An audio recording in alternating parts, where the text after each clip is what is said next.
Movies love drama. They love sharp heroes and clear villains. They love moments that feel powerful even when they never happened.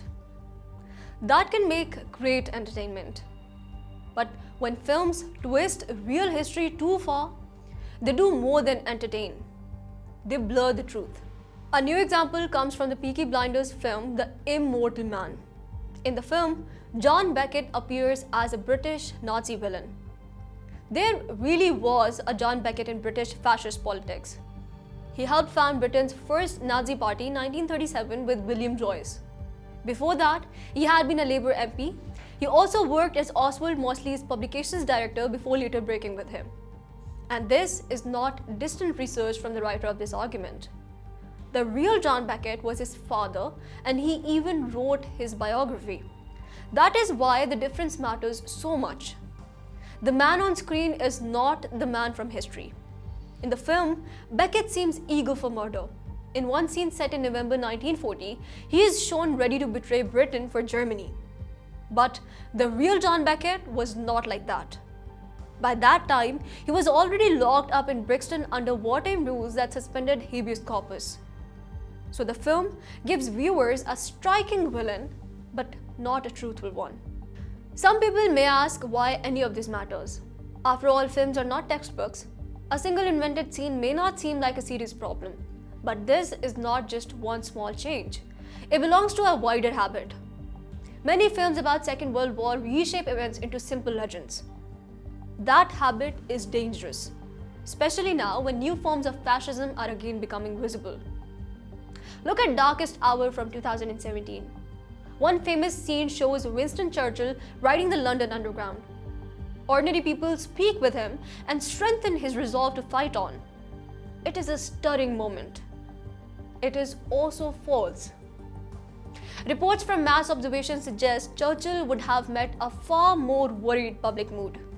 People felt fear, they felt anger at official failures, many were frustrated by the strain of war. The film also makes Churchill seem far more alone than he really was. It suggests he stood against peace with Hitler with only King George VI behind him. In reality, Churchill also had support from Labour leaders Clement Attlee and Arthur Greenwood. Another example appears in Nuremberg from 2025. In one scene, Julius Streicher breaks down before execution and receives comfort from Sergeant Howie Triest, a German-born American soldier.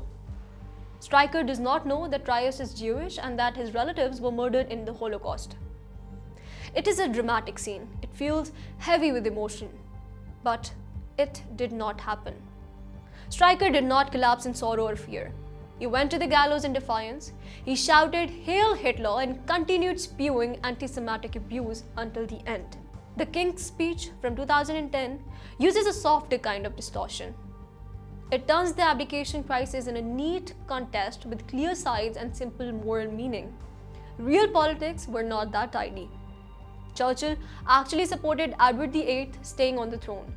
In the House of Commons, he warned that removing the king would weaken the monarchy.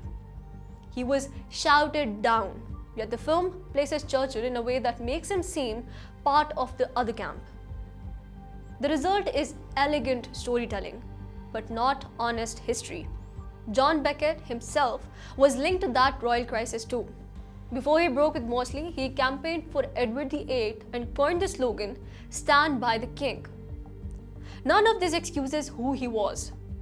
He held ugly beliefs. He was a fascist, he was a racist, and he was an anti-Semite.